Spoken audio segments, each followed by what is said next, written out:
gentlemen, this is the main event. Fight fans worldwide, you've tuned into the number one undisputed boxing podcast today. This is the Boxing Breakdown.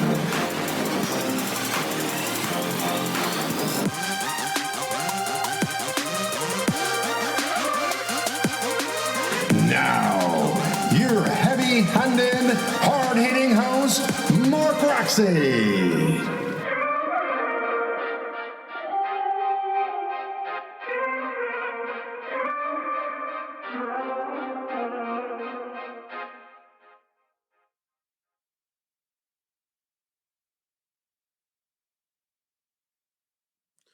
What's up, and welcome to another episode of the Boxing Breakdown.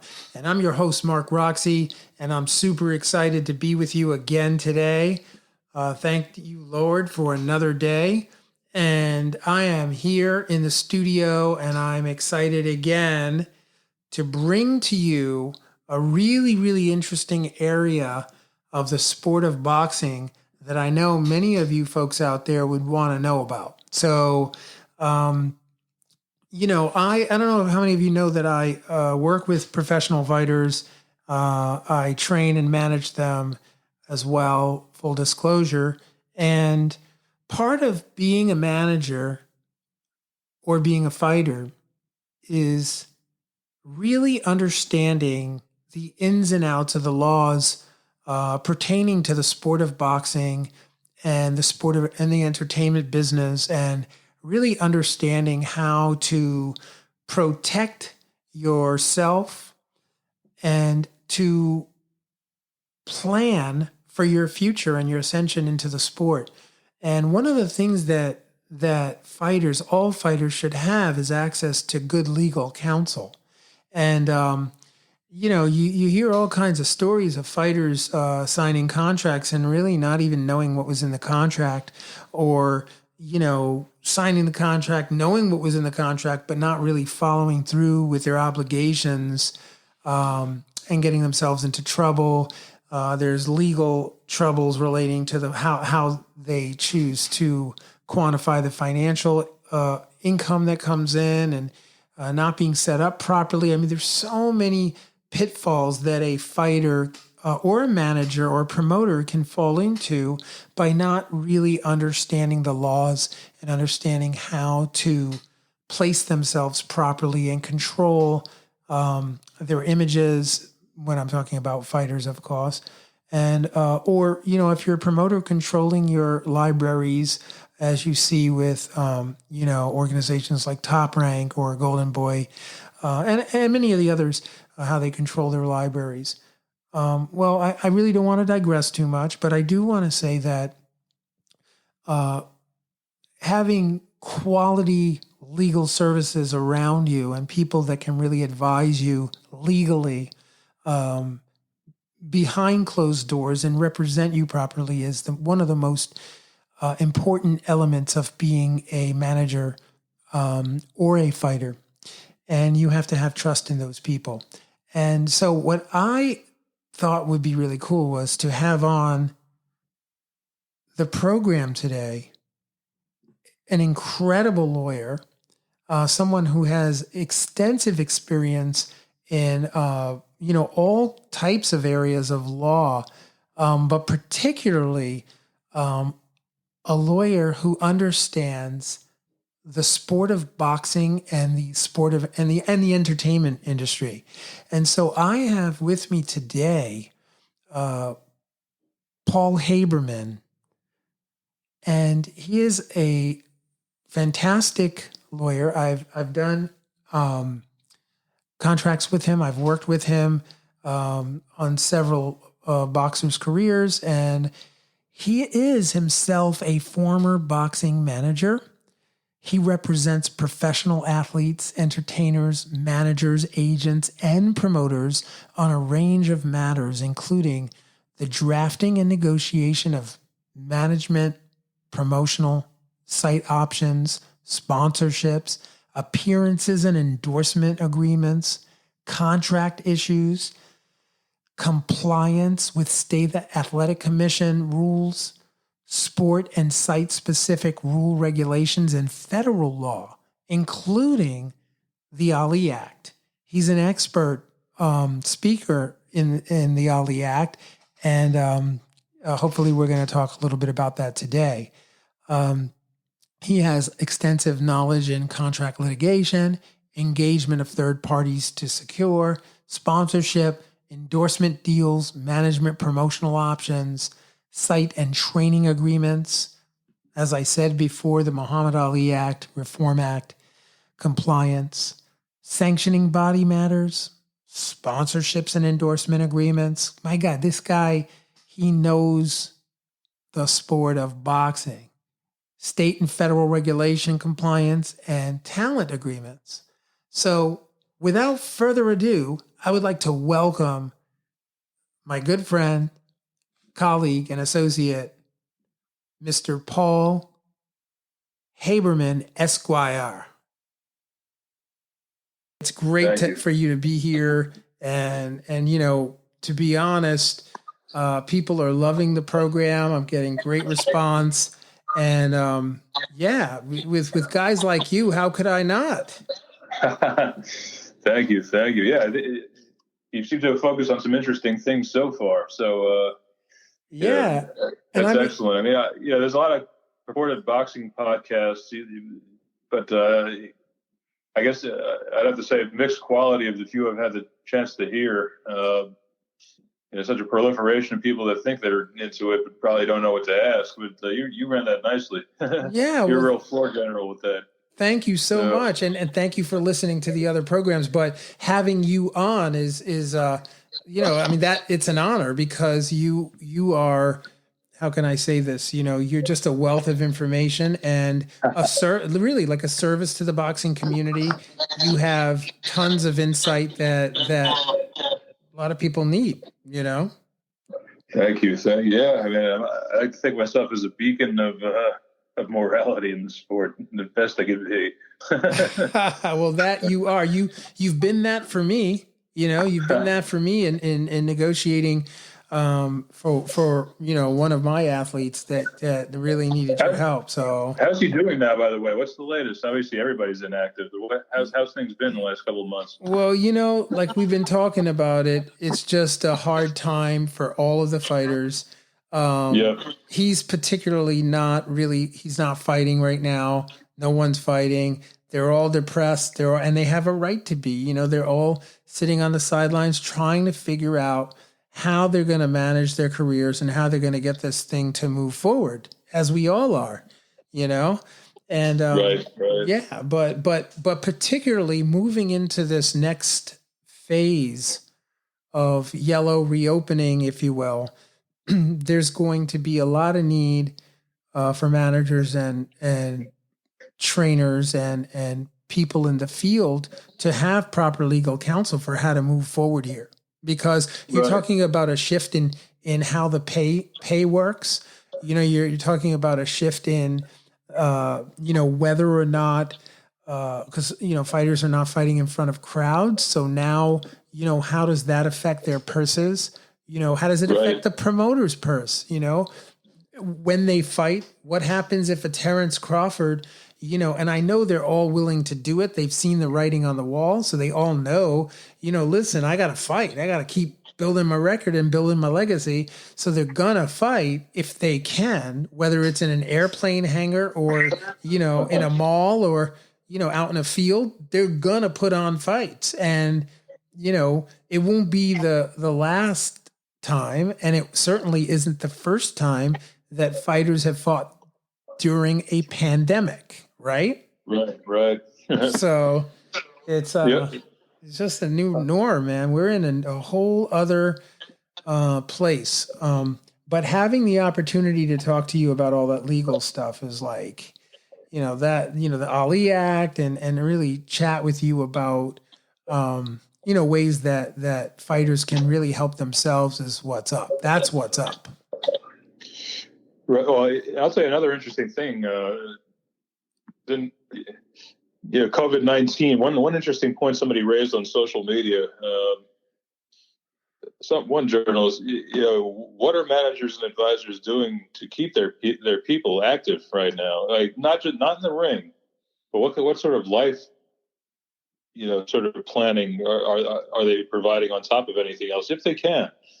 I mean, it's an interesting question. And as a matter of fact, in a crisis like this, it's very smart, to the extent that a fighter is intellectually or monetarily capable, to figure out what else could they invest in while they have this money coming in, and what else can they learn and train themselves on for life afterwards. Well, there's life after boxing, there's life before boxing, and the reality is that while you have the opportunity to get paid, you get paid, and you invest the money wisely, and you create passive income structures that will allow you to to really flourish in your life, because one punch can change it all. One punch can change it all. Yeah. I mean, look, you could probably think of tons of examples. I just remember Kid Vegas, Augie Sanchez, hot prospect, Mayweather amateur rival.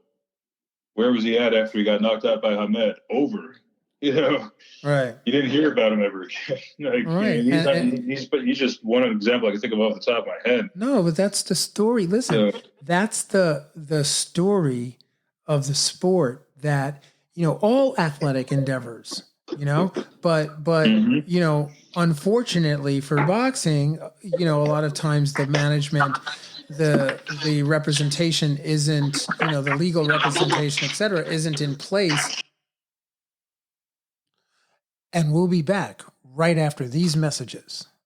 Ladies and gentlemen, I'd like to tell you about a very innovative product for the boxing and mixed martial arts world called the Spar Bar.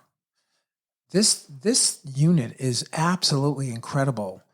It mimics a sparring partner without actually having a sparring partner. And you guys know at this time, a lot of us are not able to get together and spar. So the Spar Bar is your solution. The Spar Bar is endorsed and used by some of the world's greatest fighters, including Anthony Joshua, Sugar Ray Leonard, Anderson Spider Silva, Tyson Woodley, Roy Jones Jr., and even, some Hollywood superstars are using it, like Kevin Hart and Usher. This thing is incredible. And if you want a piece of equipment, a single standalone piece of equipment that you can use in your home or in your gym, doesn't take up much space. They have a handful of different product lines. You can mount it to the wall. You can have a freestanding unit. Whatever your gym setup is or your home setup is, there's a product that you can use. So I just want to encourage you to check out the Spar Bar. Go to www.sparbar.com and check out their product line. It's absolutely incredible. I can't wait. My Spar Bar should be coming any day now, but you got to check out the Spar Bar. I've used it in a bunch of gyms. I was at Gleason's Jersey Shore, and they have a bunch of Spar Bars down there, and I will tell you, that unit is incredible. Check out the Spar Bar. Again, www.sparbar.com. Okay, welcome back to the Boxing Breakdown. So the next part of the interview with Paul Haberman, Esquire, was absolutely fantastic.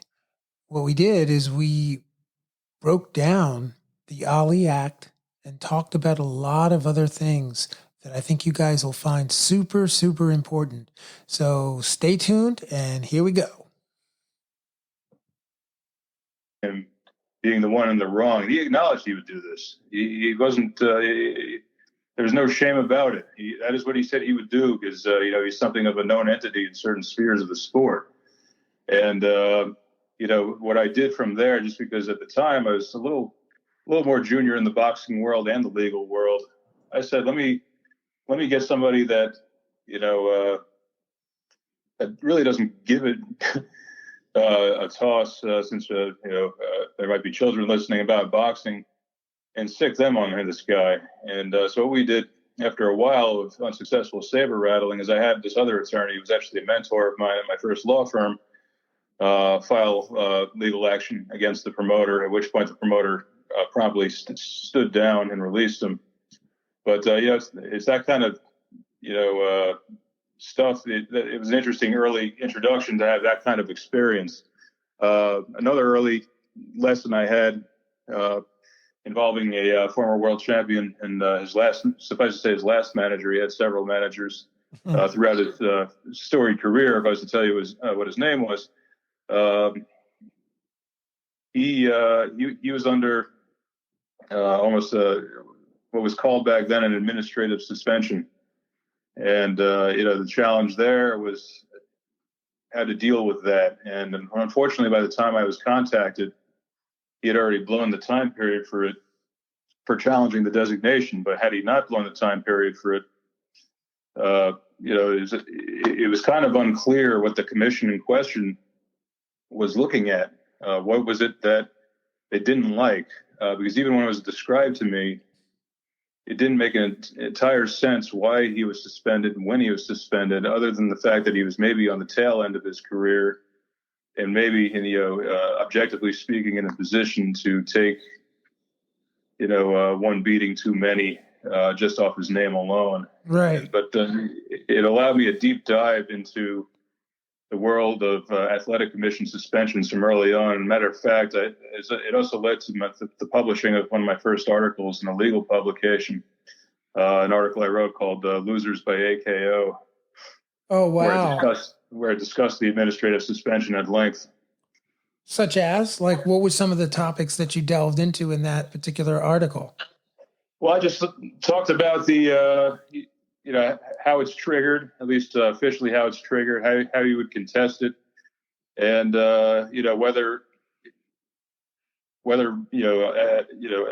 whether it's protective or abusive of the fighter's ability to continue to earn a living, which really probably doesn't have a clean answer. It probably depends who you're talking about. Right. What I can tell you is that one person who had an administrative suspension historically was Evander Holyfield in New York, and he fought after that a couple of times, but he wasn't going to be there. Not after his fight with, I believe it was with Larry Donald. They decided they'd seen enough of him in New York and just weren't going to relicense him there. Wow. So he goes to another state. Is that what he did? Right. If you look after the Larry Donald fight, that was many years before he retired, but New York had seen enough at that point. Right. Right. Well, and then Tyson, that happened to Tyson as well, right? I mean, obviously you didn't represent that particular fighter, but that happened to Tyson in Las Vegas as well, right? Tyson was suspended for different reasons, but he had obviously he had his run-in with Holyfield, and then he had some other issues from there. Right. But right.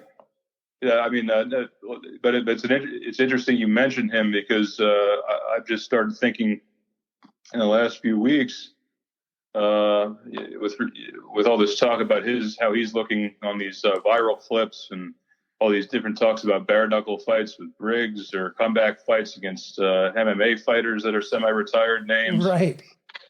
He's 53. Obviously, he's a Hall of Fame former world champion.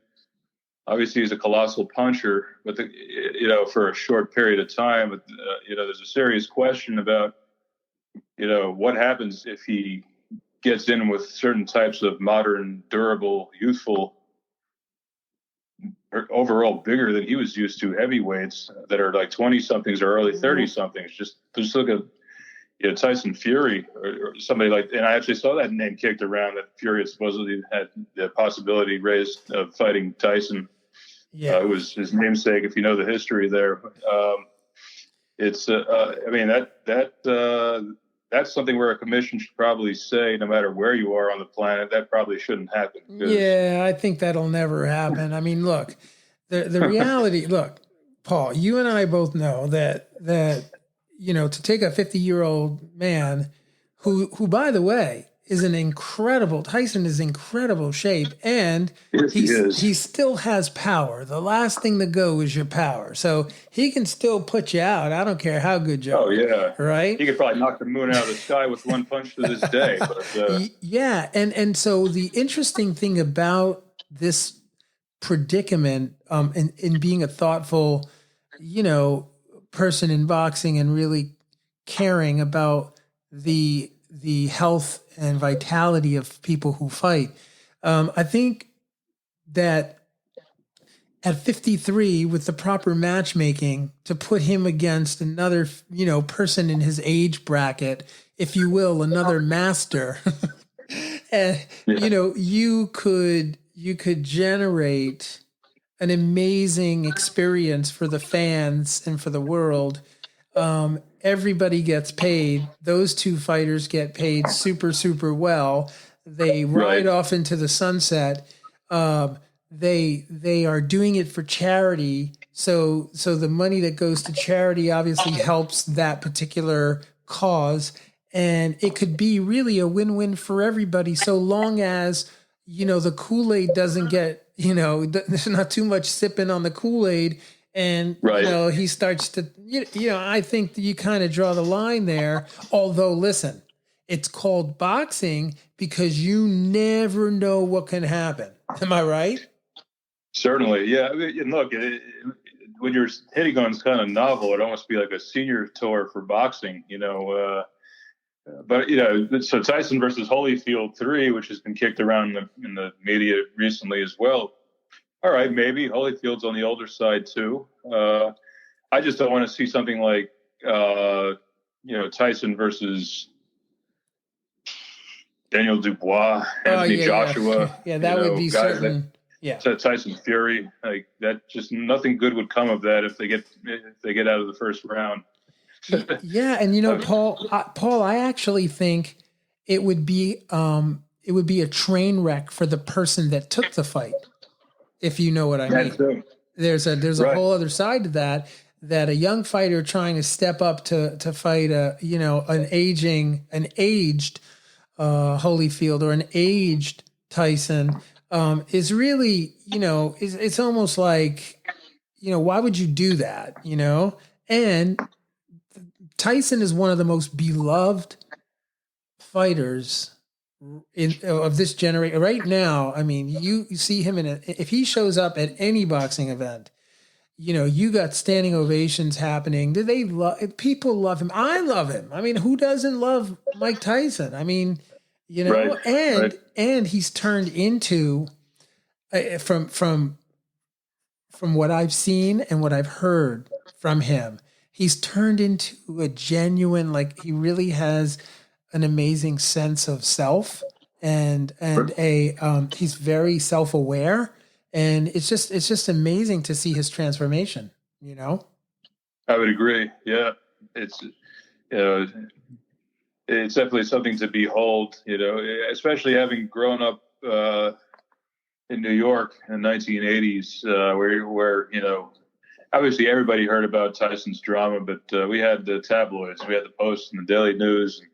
So his stuff with Robin Givens or King or his arrest all over the tabloids. And you're like, wow, this guy's a mess. I'll be surprised if he's alive by the end of the 80s. And here he is today, kind of reborn. Right. Exactly. I mean, it's amazing. And so the question that the elephant in the room is, who licenses him? Right. That's where I was going. Yeah, I know. Because if you have certain states like New York that have administrative suspensions or others that just have kind of stringent requirements, whether it's medical testing or just looking for certain, levels of activity, and it varies a lot from state to state, at least the type of testing one looks for. I mean, as far as the age limits, right, those aren't explicit, but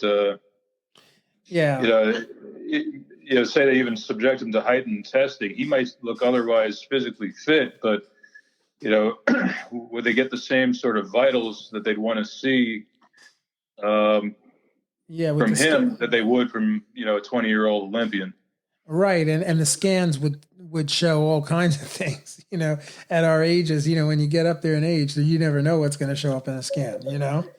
Right, and the good thing, if anything, with heavyweights at least like Tyson, is that one thing he wouldn't have to do at an advanced age, other than to get in fighting shape, is to commit to cutting a lot of weight.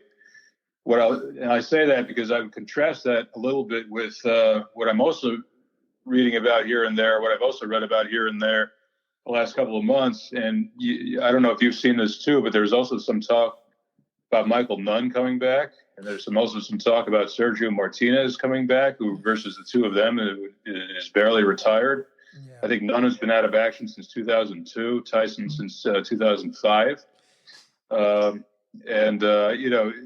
Unless they were both coming back at heavyweight, which wasn't really Martinez's game, and probably not Michael Nunn's best weight either, then you'd have an older man also cutting weight. Right. So you'd have that risk also. Oh, yeah. Yeah, that's significant. That's a significant tax on the body and on the brain. So, correct. Yeah, I mean, those are very significant issues to address.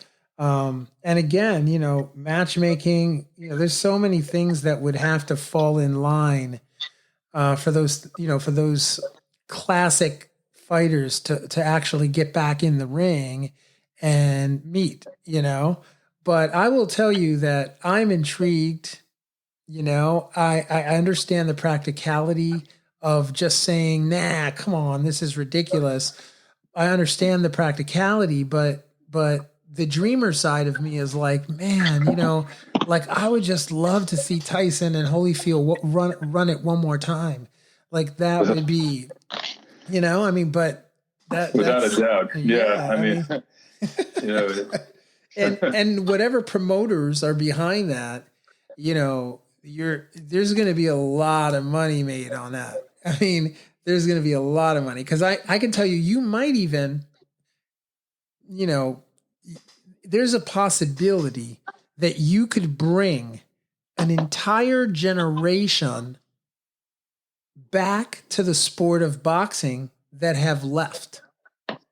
It would almost feel like boxing's version of The Last Dance for one night. It's like, oh wow, this is who everybody's talking about. Right. It's like prom night, I mean, right.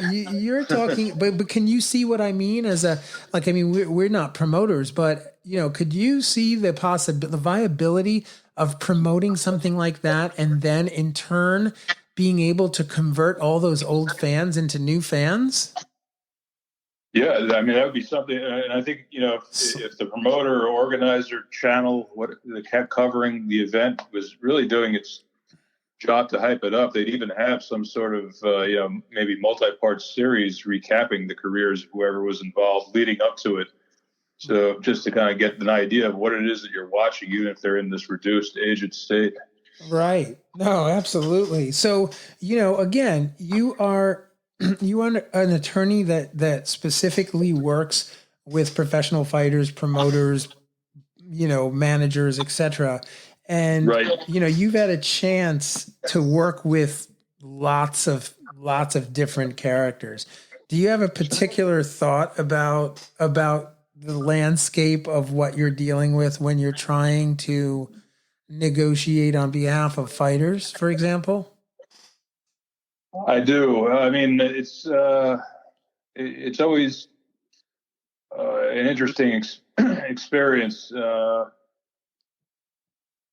to sum up, but I could tell you, you just caused me to think of one particular character that I was involved in an arbitration with, who was an expert witness. The arbitration involved a boxer and his manager, who were my client, right, and a regional promoter on the other side, who would not release my boxer client from his contract for anything less than six figures, when this fellow barely had 10 pro fights and was coming off a loss. Wow. So first of all, that went to arbitration. We're not talking about a world champion. We're talking about a pretty solid prospect. If I told you who he was and you looked at his record now, very solid prospect, but not at that time, and still not entirely yet. But here's where I'm going. They had an expert come in on the other side talking about the basic manager, boxer, promoter relationship as a learned professional in the sport. And what he honestly said under oath, he's essentially described, I think he even used these words, that the promoters were essentially the pimps and the fighters were whores. I was like, am I really hearing this? Wow. That's not something you're supposed to say out loud when you're working in this sport, even if you think it. Right. But this was the promoter's expert witness in this case. Oh. And we were with an arbitrator that didn't usually dabble in this world, so he was rather impressionable. So I just took that whole line of thinking and just shoved it up their hind parts in my closing. How people just are not supposed to be regarded or treated like that. Right. And but the point is, looping it back to your question, what kind of characters? You have these kinds of characters out there. I mean, you have some others that at least are superficially straightforward. You have decent promoters, decent regional guys sometimes that are honest people, but maybe, can't deliver, can't be as active, with their fighters as they may want to be just because of limitations on dates and stuff like that. Right.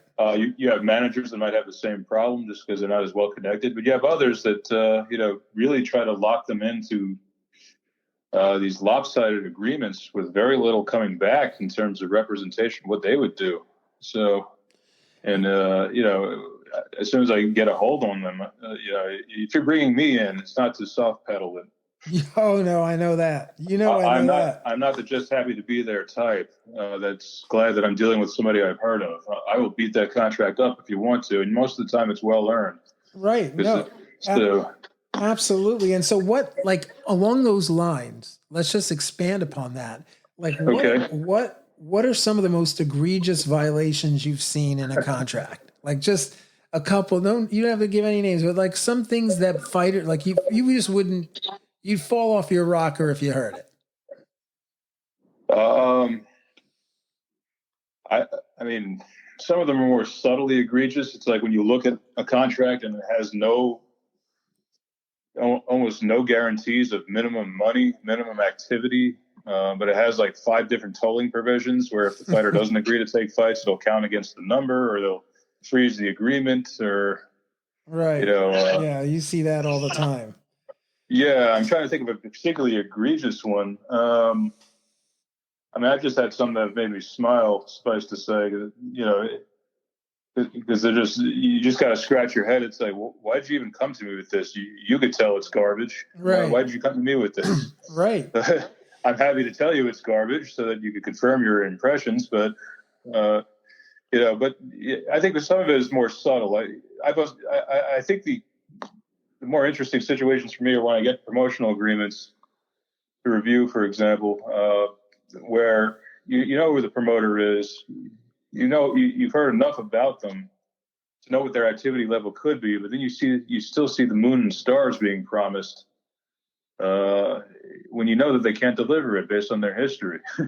Right. So it's like, how many times are you going to get yourself in this position? But the problem is, a lot of the time, unless your management team is, exceptionally well heeled, or the fighter himself gets into a real lucrative stage, is that if the promotional agreement starts to go sideways, are you going to pull out of it and sue and risk being on the shelf? Right. In an ugly battle, or are you just going to kind of go along with it and be happy to fight when you fight? Yeah, because even that, fighters are always concerned about their activity levels and their way. That's their main source of income. And, right. Any action that they may or may not take in relation to, even disputing something contractually could predispose them to going right on the shelf. And that could be detrimental to their career, right? Right, certainly, right. And then, an unfortunate problem too is that, for good reason, sometimes the fighters or management either, can't spend the full money to get somebody to really go at the manager, promoter. Maybe they'll have some attorney that's has a different specialty at their gym, review it, or something along those lines. And, not to question others in my practice, but let's just say, looking at the face of a boxing promotional or boxing management agreement and not knowing the various regulations and industry norms, you will miss a lot of stuff. I promise you that. Oh yeah. And likewise, I mean, they say, and you really should follow this as an attorney, that the real genius knows what he doesn't know. you don't dabble in boxing. If you don't understand certain trigger things in the contract, you should not be looking it over for a fighter. That's right. Somebody texted me tonight to ask me if I handled family law. No, I have no idea what I'm doing with family law. Exactly. Same thing with a lot of people in boxing. So that's called Paul. That's called integrity, right? and like you said, when a wise man knows when they don't know something, to go find the answers, and know who to go to for the answers, right? Right, exactly. And obviously there's an extra layer with attorneys, because we have an ethical obligation towards competency and not overextending ourselves. But just the same, there are people that are like, oh wow, I reviewed a contract for this guy. He's going to be on ESPN. Yeah, but you know what you're looking at. Right. You just really I can tell when I see the him. contract 2 or 3 years later, if somebody has a problem with it, that it wasn't looked at by somebody that knew what they were talking about originally. If it was looked at by anybody at all, so outside of their team. Wow. Yeah. No. I mean, so here's a question for you.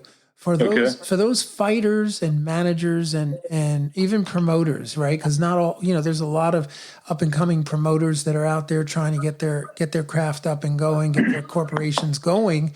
So what specifically, because my heart is with the fighter, right? So what can fighters do? What should they do when they're presented a contract?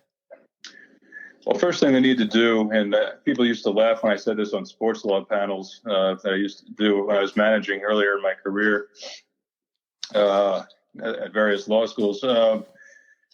First thing you need to do is, no matter who the promoter is, don't be starstruck. You got to get past the mental aspect that somebody you've heard of for a long time in the sport, if that's who you're getting offered, is now talking to you and your management. Because if you just go in there and say, oh wow, the same guy that managed or that promoted, Oscar De La Hoya or Mike Tyson or Anthony Joshua, and now he's talking to me. I need to get with this, and I'm not using those. I'm not singling out those promoters. I'm just using them as an example. You have to go beyond the fact that somebody is talking to you and look what is actually being offered and see if it makes sense for you at that point in your career. Right. And even more, one of the things that I like to think about, is not just what's happening now, but what's happening in 6 months, what's happening in 3 years, what's happening in 10 years, what is the actual plan for this fighter's career, and how does this contract impact that path, right? Well, exactly that too. I mean, and that's part of the management, not even the council doing their homework, the management. If you have an offer from a promoter, maybe he's a regional promoter that has popular fights and you could sell tickets, and that's great. But what would be the long-term plan with that? If you sign a longer agreement with that promoter, where would that get you if you actually get world ranked at some point? Right. Or if you're with a more established promoter, but maybe not one with a great history of developing talent or champions, you really need to consider that. I mean, I think we've all seen blue chip prospects come out of the Olympics or the trials, sign with promoters that are solid or at least established promoters, and then you see their career develop, and you're like, what exactly is the trajectory for them? Right. There's people that really know how to do it. Top rank. I've always loved watching. Obviously these guys are blue chips, but you saw how they developed Oscar De La Hoya, Miguel Cotto, Floyd Mayweather, and you're like, wow, they take these incremental, useful, thought-out steps to step them up the ladder. Yeah, and then you see other promoters with similar level talent that just seem to be listlessly advancing them, and maybe prematurely throwing them into big fights, and they either sink or swim before you see those levels in between. Yeah, no, I mean that is that's absolutely true. Sometimes, the fighter's not sure, really just not sure what they're listening to, and like you said, it's very easy to get starstruck when you've spent your whole youthful life, trying to perfect the sport of boxing, the art, the sweet science, and then someone recognizes that as being exceptional, but and then you start getting into discussions without having the proper representation, and you can end up really, in muddy waters. Right. It's like, look, you could be on a very elite level fighter's undercard on a huge pay-per-view, but you're also fighting twice a year, and nobody's watching your part of the card, and you're not fighting anybody with any particular purpose. That could be the trade-off in certain, right. By example, in certain situations. Yeah, and a couple of years down the road, now you've, blink your eyes and it's 5 years into your career, and you're right where you were when you started. Right, and I think another thing, it's also important to recognize or try to analyze when you have an offer from a promoter. What is it that they're good at? What is it that they're known for as a promoter when you get them? You have some promoters, for example, that could rehab world-level fighters or prospects that have taken a stutter step. Right. You have some that have TV dates, whether it's Showbox or whether they have a DAZN relationship or something similar with streaming. And then you have the ones ones that are mainstays, that really have shown a proven track record to develop. But you have to do that homework, and unless you have somebody established as management, going in, I mean, that's really something that it's easier now than ever to really do your homework on these different promoters. Right. And the same is true the other way around, for a promoter who is, trying to navigate through working with fighters, or, bringing fighters onto the promotion, or, just even having them on a show. They also have their set of issues and concerns that oftentimes get swept under the rug and really don't get addressed, and so consequently, there's a large turnover. It's hard to create really quality relationships with fighters that can fight on their promotion. Right. So what do you do if you're a promoter? What do you do there? Well, promoters are interesting. I mean, especially in the U.S. I mean, you have a lot of fighters just not going to the Olympics anymore. So it's not just looking at the Olympics. For example, if you want the next U.S. fighter, you got to have scouts at all the regional events, all the international events, the amateurs. Right. And I'm sure some of these promoters do, but it's the sort of thing where they're not going to get that. They're not going to get that Olympic exposure now, where you could kind of see them and like, wow, who's that? That's right. That's Irish. That's Irish making Mike Conlon, making it to the quarterfinals. You don't. Not all these guys are found. Case in point, I mean, Samson Lukowicz seems to have made a career out of spotting these diamonds in the rough all over the globe. Right, he sure has. Almost none of them went to the Olympics, but he has a whole ton of elite level talent over the course of his representation of people in boxing. Right.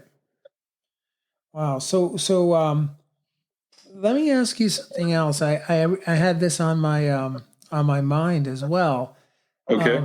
How I was reading an article that you wrote.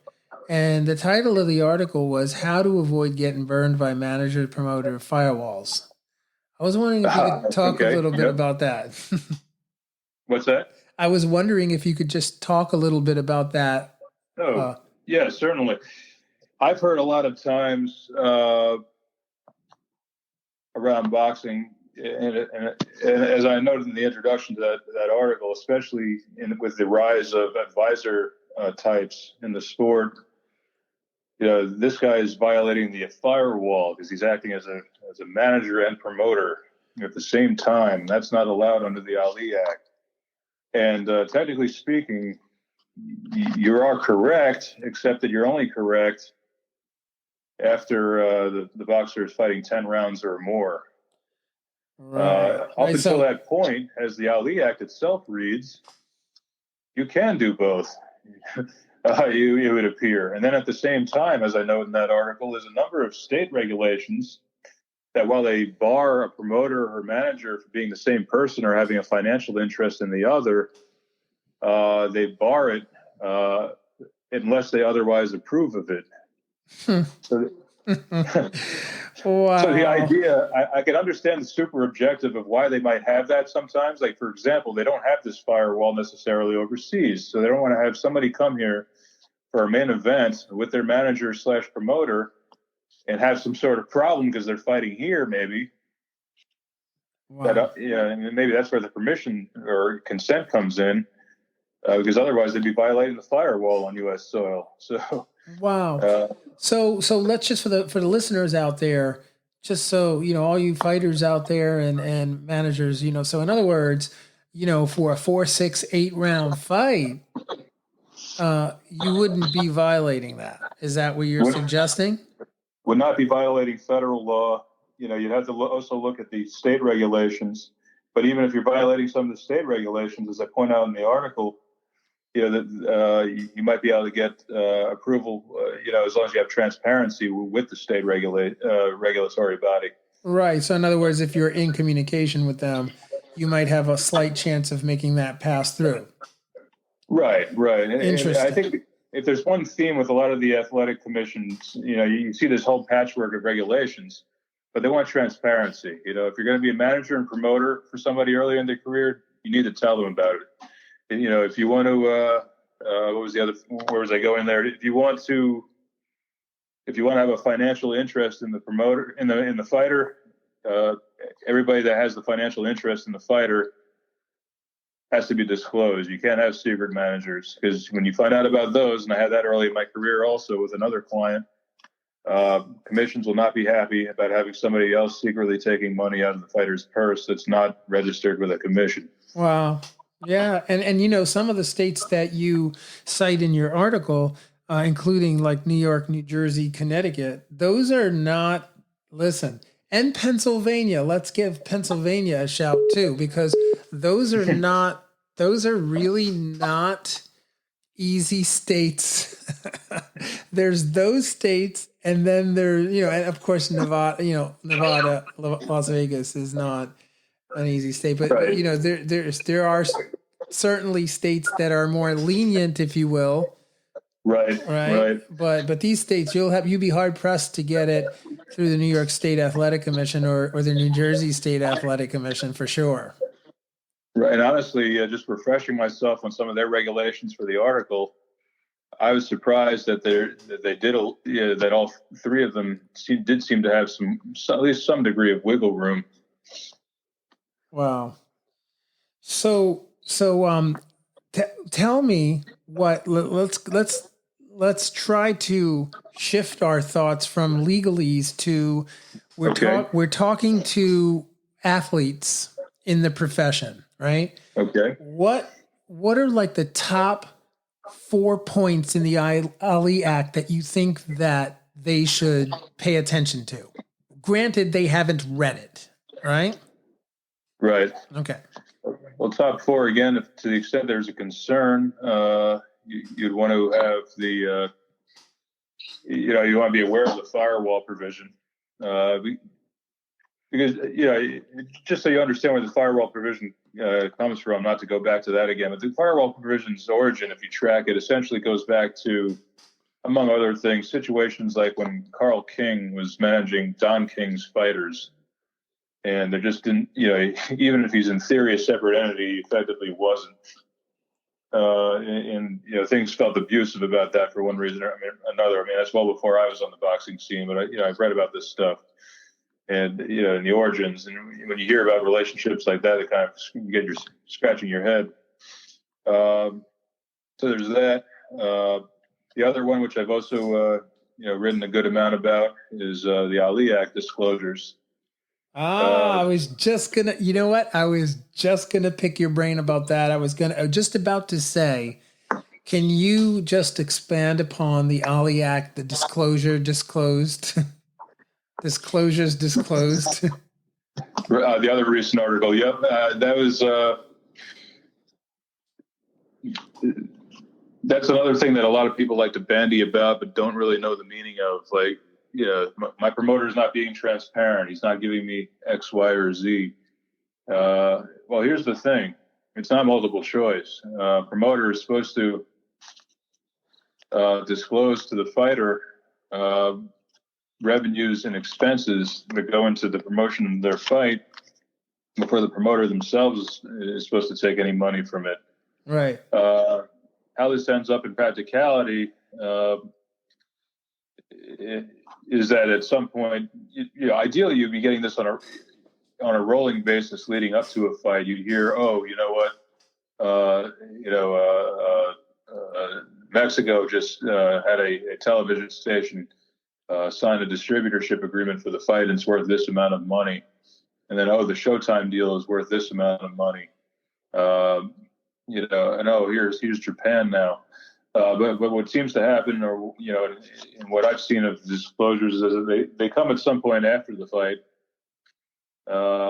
You don't know if the promoter's been paid yet or not, but at least you could see them at least try to justify the purse of a particular fighter by demonstrating the profits and losses and various revenue streams.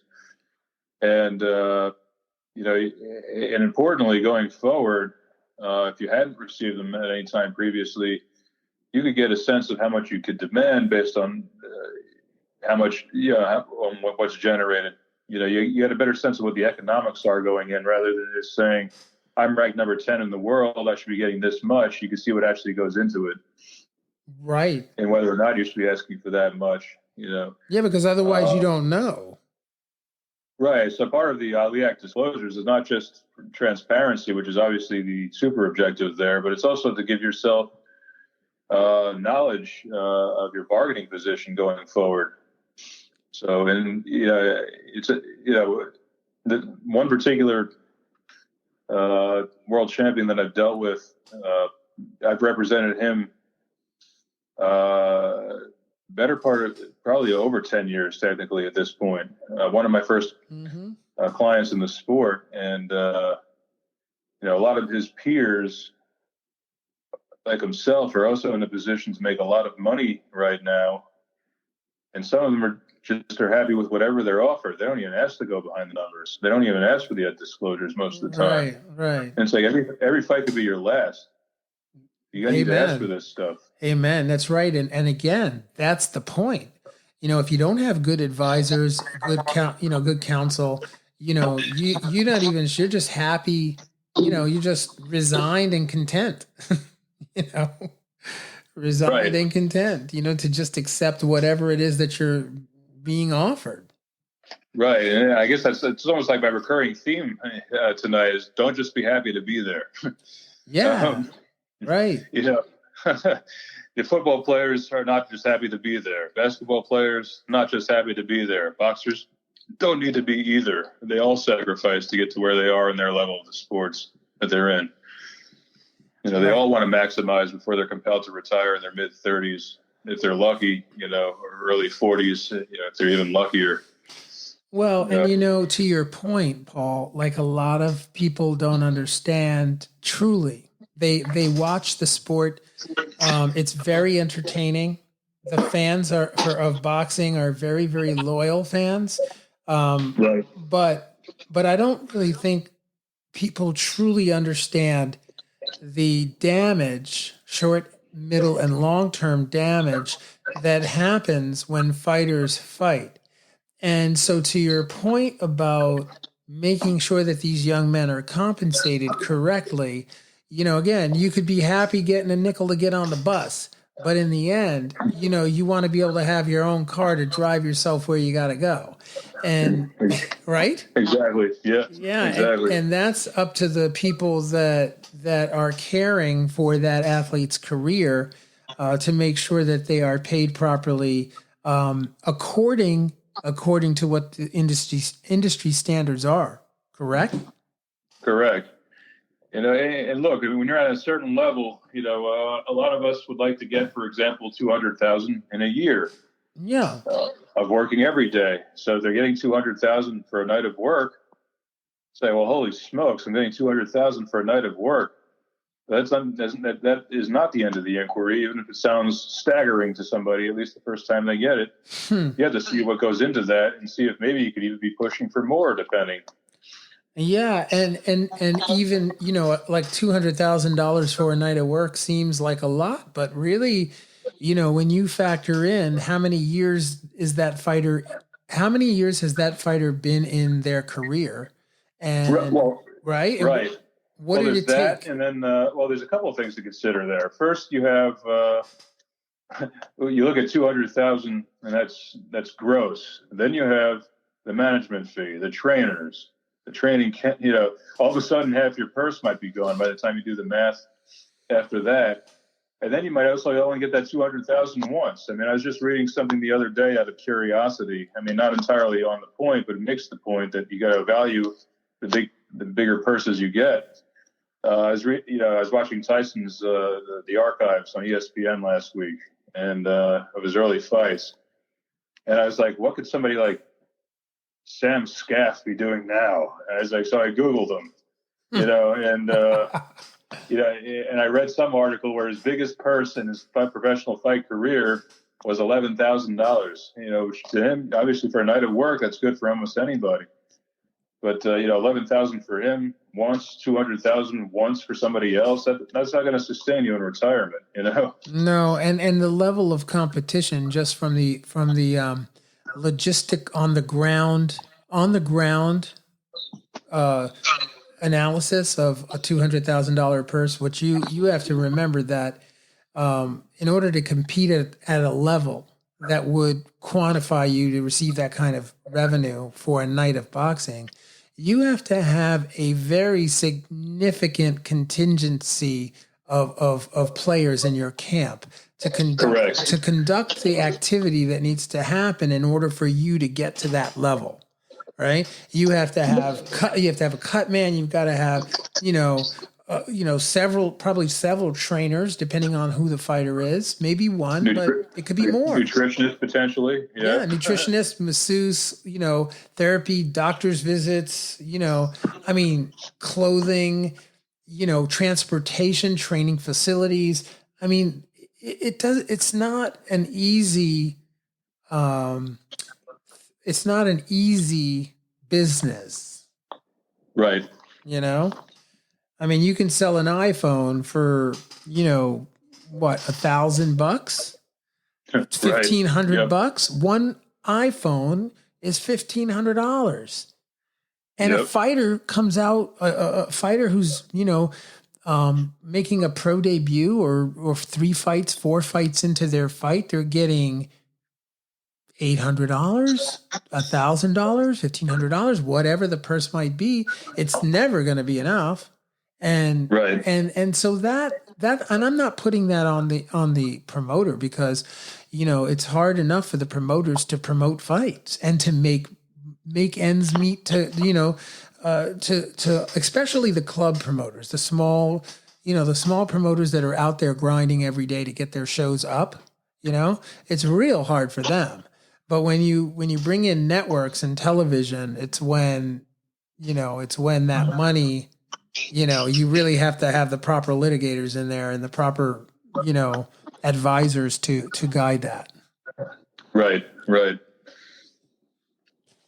Yeah. So I just wanted to maybe ask you one more, right? One more. Are you ready? Okay, I'm listening. Okay. So boxing's other mandatory counts, revenue and expenses.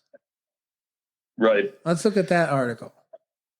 Yeah, that's just a more focused article on the Ali Act disclosures, because I had an instance at the time that I wrote that article that I found amusing to myself, because in the bout agreement, the promoter represents that he is going to provide the fighter with the Ali Act disclosures. And my thought was, this isn't exactly part of the bargain or multiple choice. This is actually mandatory. And that was my whole point of the article. Right. And then you have to say this. How many times does that actually happen? There's that too. Yeah. I mean, one individual I represent in particular, I believe either I or they have, or he rather, has inquired several times and has only gotten it a fraction of those times. Right. Sometimes, just kind of goes by the boards, but it shouldn't, because again, it's not multiple choice.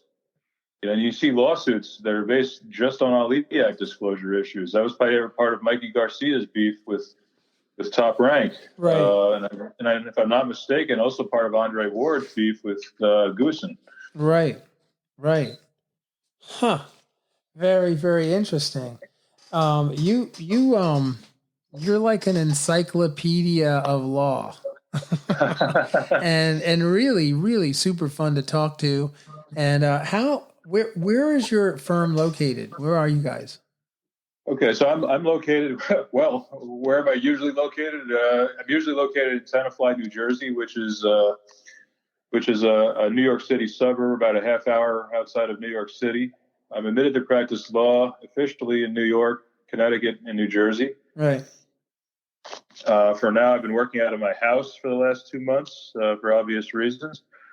And I should say the regulatory and legal implications of that would be fun to discuss another time, just because with everybody talking about reopening boxing and sport in general, now there's all sorts of potential items to discuss there. Well, but, I was thinking about you. I was thinking about that, and I was thinking about you in relationship to what are some of the liabilities and some of the issues, legal concerns. Let's say legal concerns around reopening and getting back to fighting. What are some of those concerns that a promoter would have to contend with immediately? Well, it's a fascinating question, because when you look at the history of the legalization of combat sport in the United States, there's what's called in pari delicto, which means of equal fault. So it's almost like you're consenting to beat up on each other. We're not going to enforce anything against you for injuries sustained therein. All right. But that's with things that you expect to happen, like getting knocked out in the ring, or in football, getting leveled and your spine snapping in half, or your leg turning around the way it shouldn't, and ending your career. The question, or at least one of the questions, would be with obviously UFC has already started dabbling in this, is you might bargain for and be able to legally sign away getting injured, as long as all protocol is followed, to address the injury, because we did have the Magomed Abdusalamov lawsuit settled for many millions of dollars over the last 2 years. Right. But is coronavirus part of the bargain? Is you fighting somebody that might be an asymptomatic carrier that maybe wasn't tested well enough, such that your mother gets sick when you go to see her after the fight? Is that part of the bargain, or is it just getting knocked out and cut? Right. And that you bring up a really good question. But I mean, what about the fans? What do you think there's going to have to be some state and federal regulatory, for example, in real layman's terms, like you can't sue a promoter or a network because you got coronavirus because you were sitting in the audience? Well, it's an interesting question, because you almost see that sort of question in different settings in sport already. I don't know if you watch Real Sports with Brian Gumbel, but they've had a couple of segments over the years about what happens when people get leveled by foul balls in baseball, for example, or crack their skull open trying to catch a home run, and all sorts of crazy mess like that are preventable. Right. And, the question is, what do you do to make coronavirus preventable so it doesn't fall on the stadiums or promoters? I mean, is it limited capacity crowds that are socially distanced meticulously? Is it maybe even, going back to, smaller venues where you just wouldn't sell as many tickets to begin with, more of a club sort of atmosphere with social distancing more possible that way? Logistically, it feels easier than the team sports, until you consider that every card has to have a certain number of fights or rounds scheduled, and then it's not just the main event or the co-main event that would have to quarantine, but also a full panoply of fighters that would have to quarantine. When many times in their corners, you don't even know who's going to be on the card last minute, right, until the last minute. That's always what they talk about, is the classic struggle with matchmakers. It's they're dealing with all sorts of drama the last week. Yeah. Well, you even have the commission staff. I mean, what about the state athletic commissions that come to the fights, and they're in 5 different regions, within the Eastern Seaboard. They've been traveling all over for the different fights, and they, the judges, right. They have to quarantine the commissioners, the referee, Michael Buffer. I mean, who? Right. Who else?